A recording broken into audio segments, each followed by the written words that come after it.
መጣበት እግዚአብሔር ስለሚጠላን አይደለም። ወርቅ እንዳይደብስ የናንተ ውበት እንዳይደበቅ የናንተ መልካም ነገር እንዳይደበቅ የመከራ እቶን ወደ ህይወታችሁ ሲመጣ እግዚአብሔር ጠልቷችሁ ሳይሆን ወዷችሁ ነው። የሰማኝ አሜን ይበል።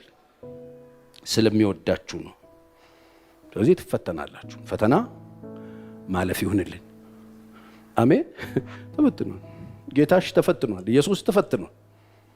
ተፈተነ ይላል። በረሃብ ተፈተነ። ዲያብሎስ መጣና ፈተነው። ምድረ በዳ ገብቶ ተፈተነ። ጌታችን መድኃኒታችን ኢየሱስ ፈተናውን ኢየሱስ አለፈው። ኢየሱስን ስለሚጠላው ነው። እዛው ምዕራፍ ላይ የምወደው ደስ የምሰኝበት ልጄ ነው ተብሎለታል። የምወደው ልጄ እርሱ ነው ብሎ አባቱ መንፈስ ወርዶበት እሱ ነው የምወደው ልጄ ነው ብሎት እዛው ምዕራፍ ላይ ነው ኢየሱስ እዛው ውስጥ የሚገባው። ስለሚጠላው አይደለም፣ ስለሚወደው በመንፈስ ተነርቶ ምድረ በዳ ገባ። ፈተና ውስጥ ገባ። ፈተናው 3 ፈተና በአንድ ጊዜ መጣበት። የምን ፈተና? የረሃብ ፈተና፣ የምግብ ዋስትና ፈተና። እስቲ ልጅ ከሆንክ ይሄን ድንጋይ ዳቦ አድርገው የሚል ፈተና፣ ረሃብ የሚባል ፈተና በዛ በኃይለኛው ጾም ሰዓት 40 ቀንና 40 ሌሊት ኢየሱስ ተፈትኗል። እንዴት አለፈ? አባቱ ሰምቶ። ሰው ከእግዚአብሔር አፍ በሚወጣ ቃል እንጂ ያለ በእንጀራ ብቻ አይደለም እያለ በዚህ ብቻ አይደለም እያለ ነው ያለፈው። በዲያብሎስ ተፈትኗል። እስቲ ልጅ ከሆንክ ይሄንን አድርገው እየተባለ ልጅ ከሆንክ ጥቅስ ተጠቅሶ ኢየሱስ ተፈትኗል። ጥቅስ ጠቅሰው ሰዎች ይፈትኗቸው። ይሄው እግዚአብሔር ቃል ይሄን ነው የሚለው። አንተ ግን የምታወራው ሌላ ነው። የእግዚአብሔር ቃል መዝሙር 90 ላይ እግሮቻቸው እንዳይሰናከሉ መላእክቱን ስለነሱ ያዛል ተብሎ ነው የተጻፈው። ታዲያ ለተወርወርና አሳየን እስቲ አሳየን የሚል ፈተና። ልጅ ነኝ ብለሽ የለ እንዲያው እሱን አግኝቻለሁ ብለሽ የለ እንዲያው ድኛለሁ ብለሽ የለ እንዲያው የዘላለም ሕይወት አለኝ አላልሽም እንዲያው መንፈስ ቅዱስ እኔ ውስጥ አላልሽም እንዲያው ቃል አለኝ አላልክም እንዲያው እኮ አሳየ ነው አንተ ብሎ የእግዚአብሔር ሰው ፈተና በየቀኑ ሕይወታችሁ በፈተና የተሞላ ነው። ፈተናውን ማለፍ እንድትችሉ እግዚአብሔር ይርዳችሁ። ፈተናውን ማለፍ የምንችለው አይናችንን እሱ ላይ ካረግን ብቻ።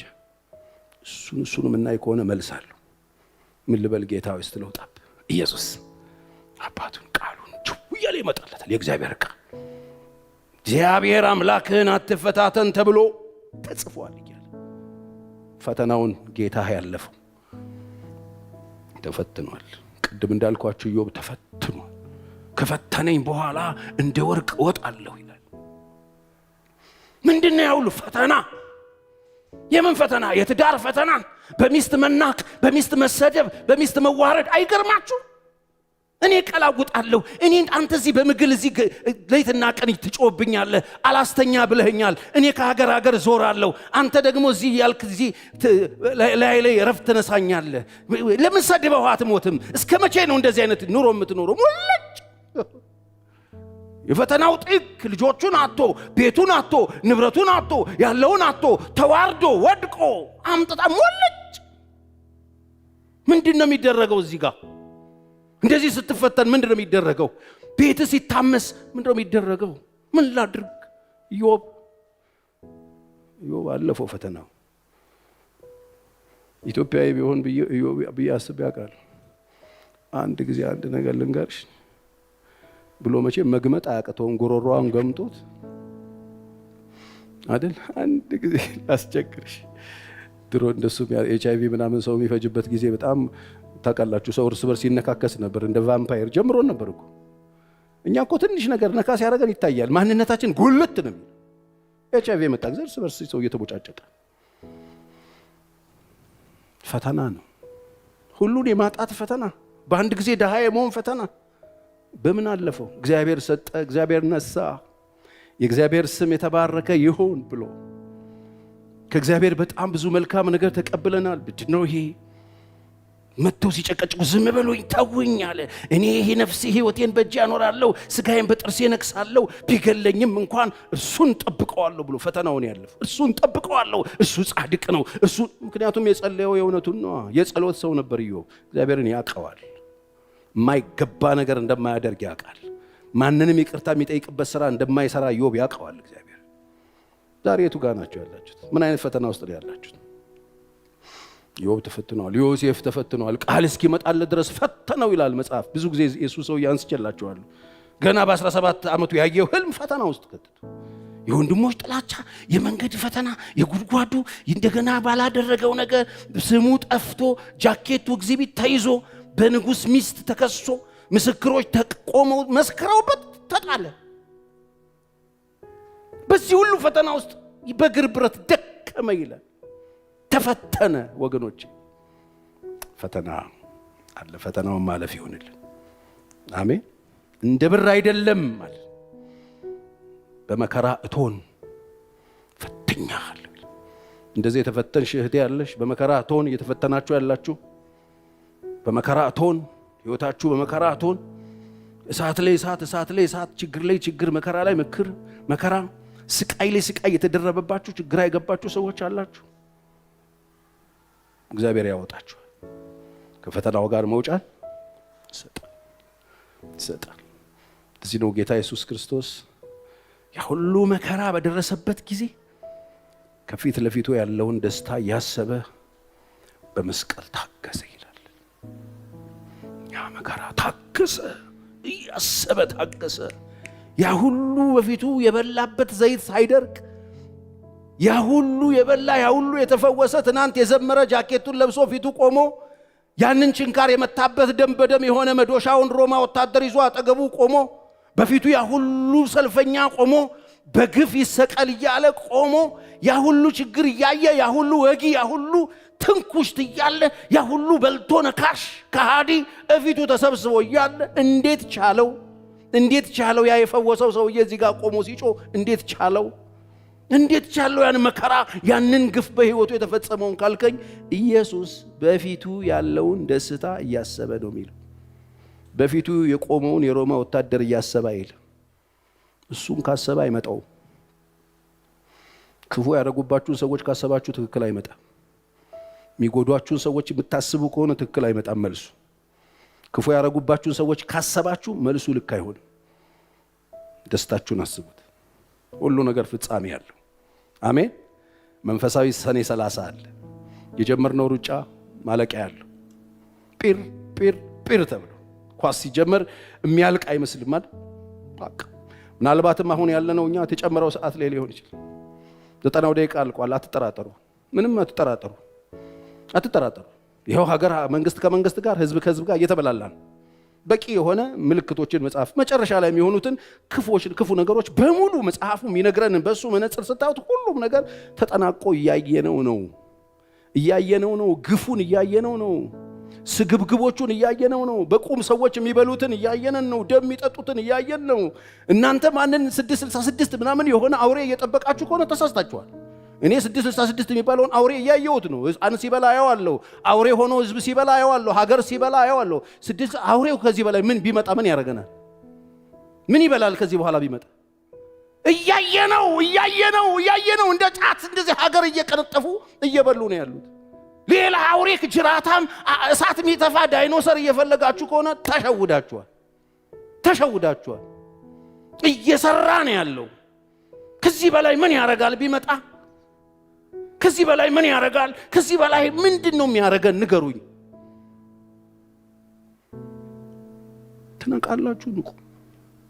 በባከነ ሰዓት ላይ ያለን ጴር የሚደረግበት ሰዓት ቅርብ ያልቃል። በፊቱ እንቆማል። መልስ እንቀበላለን። ምንድነው ፈተና ወደ ህይወታችን ይመጣው? ፈተና ሲመጣ ምንድነው የሚደረገው ህይወታችን ላይ? ፈተና በህይወታችን ሲመጣ በሚመጣበት ጊዜ ስሙኝ በደንብ ምን ይዞ እንደሚመጣ ፈተና ችግር፣ ፈተና መከራ አይደለም ይዞ ይመጣ። ፈተና ይዞ ሲመጣ እምነታችን እንዲጨምር ነው የሚያደርገው። ፈተናዎች እምነታችንን ይጨምሩታል። ክብር ለእግዚአብሔር ይሁን። በእግዚአብሔር ላይ ያለንን ነገር እየጨመረው ይመጣል።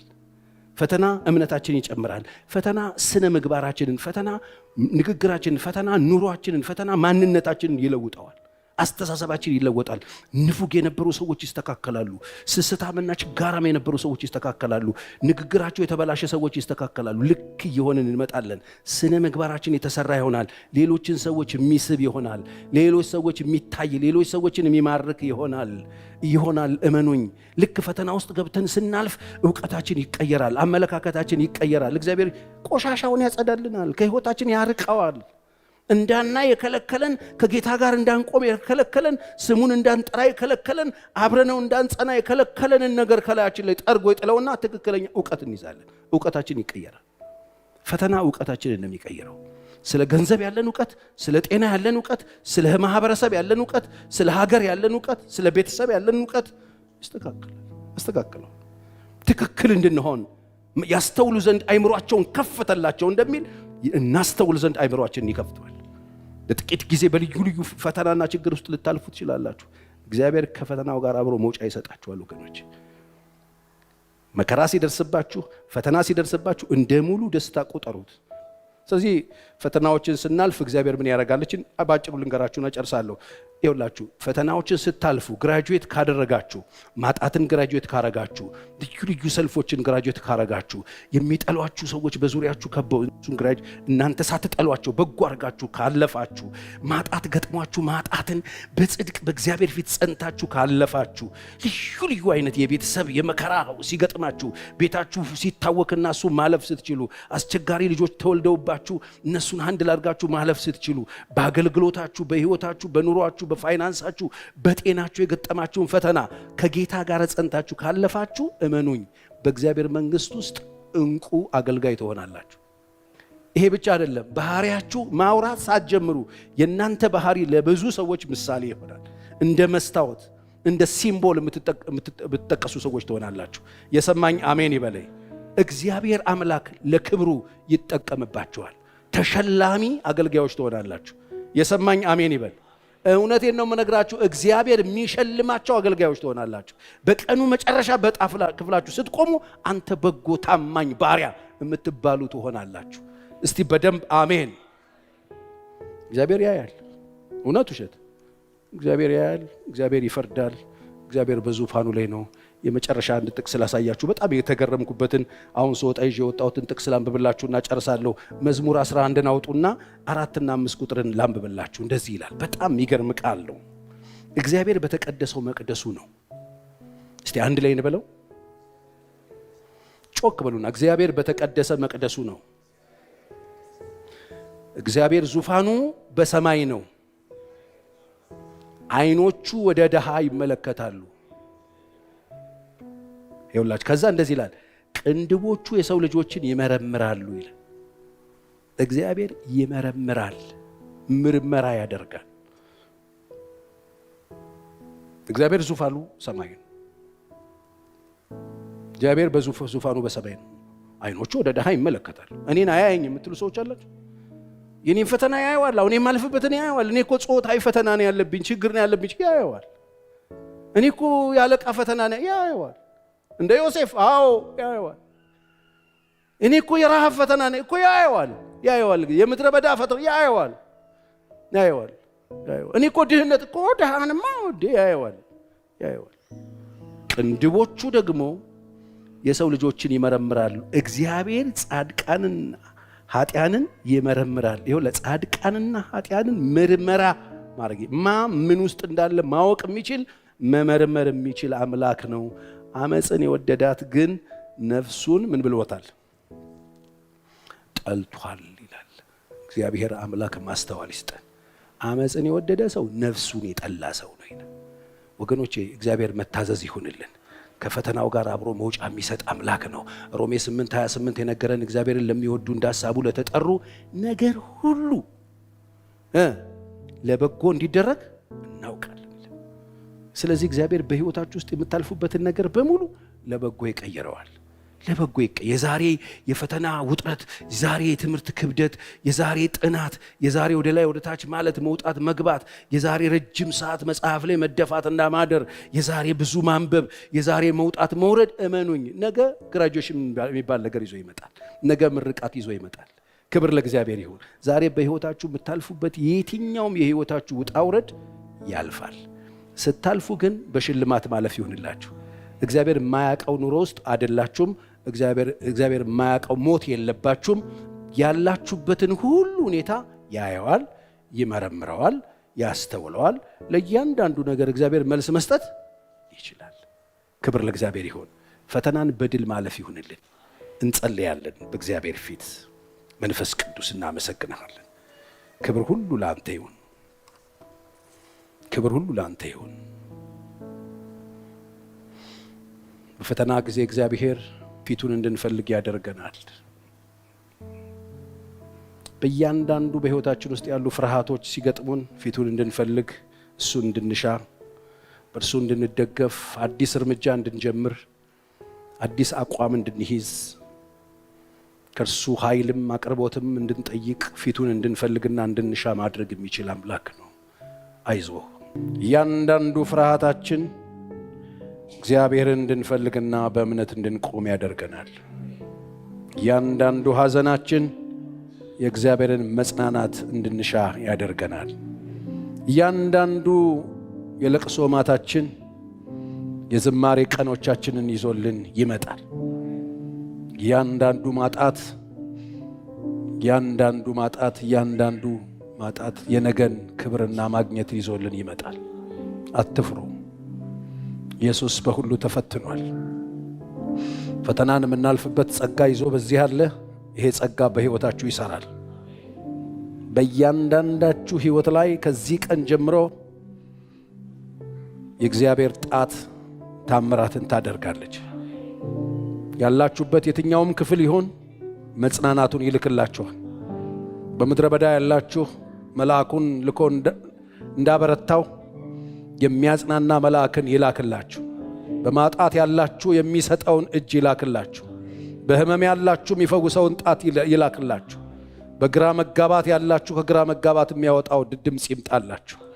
በድካም ያላችሁ የሚያበረታ የእግዚአብሔር ክንድ ይምጣላችሁ። በለቅሶ ያላችሁ ለቅሷችሁን ወደ ዝማሬ በሚለውጠው በእግዚአብሔር ጣት መነካት ይሁንላችሁ። በክፉዎች የተከበባችሁ ድልን በሚሰጥ በእግዚአብሔር ኃይል በመሞላት የተባረካችሁ ሁኑ። እግዚአብሔር አምላኬ በዘመናችሁ ሁሉ ደስ የሚያሰኘውን የክብር ነጸብራቅ በእናንተ ላይ ያደርግላችሁ። ያያችሁ ይውደዳችሁ፣ ያያችሁ ይቀበላችሁ። ቀሪ የምድር ቆይታችሁ የፈቃዱን ዕውቀት በመረዳት እርሱም በማገልገል በፊቱ እግዚአብሔርን ደስ በማሰኘት ወደ እርሱ በመጠጋት በመታዘዝ እግዚአብሔር ይባርካችሁ። ድምፁን ያሰማችሁ። የሚያስጨንቃችሁ ከእግራችሁ በታች ይውደቅላችሁ። የወደቃችሁ መነሳት ይሁንላችሁ። የወደቀ አይነሳምን? የሳተስ አይመለስምን? ተብሎ እንደተጻፈ መጽናናትን ይላክላችሁ። በሐዘን ያላችሁ ልባችሁን እግዚአብሔር በደስታ ይሙላላችሁ። የቆሰላችሁን የሚጠግን የእግዚአብሔር ጣት ታገኛችሁ። ፈውስ ያገኛችሁ፣ በረከቱ ያገኛችሁ። ደስ የሚያሰኘው መንፈስ ከሆዳችሁ መፍለቅ ይጀምርላችሁ። አይኖቻችሁን በእርሱ ላይ በማድረግ የሚመጣ ድል ባለቤት ያርጋችሁ። በሚመጡት ዘመናት በድል እግዚአብሔር ያቆማችሁ። መከራውን አልፈን ፈተናውን ተሻግረን በድል በፊቱ መቆም የምንችልበትን ጸጋ እግዚአብሔር ያልብሳችሁ። የእግዚአብሔር እጅ ከእናንተ ጋር ይሆን።